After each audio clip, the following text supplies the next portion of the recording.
কি নাতি নাতিরা, আমি কিন্তু তোমাদেরই বলছি, একই রকমের ডিম রান্না করে খাইতে ভালো লাগছে না। আজ দেখো আমি অন্যভাবে ডিম রান্না করব।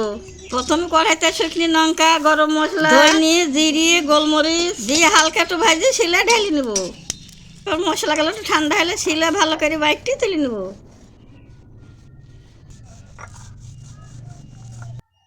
তারপর একটা মিক্সিতে বেশ খানিকটা টক দই, কাঁচা লঙ্কা, কাজু বাদাম দিয়ে ভালো করে বেটে নিয়ে আসবো। তারপর কড়াইতে একটু অল্প তেল দিই, আদা কুচি, ক্যাপসিকাম, টমেটো কুচি দিয়ে হালকা ভাজি ঢালি নেব।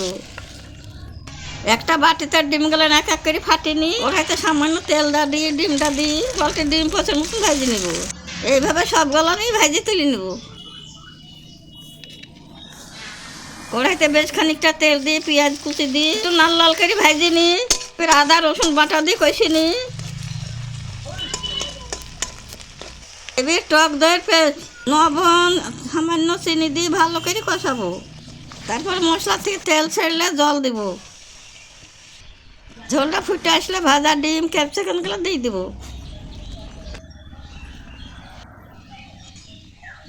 তারপরে ভাজা মশলার গুঁড়োটা দিয়ে বেশ মাখো মাখো রান্না হলে নামিয়ে নেব।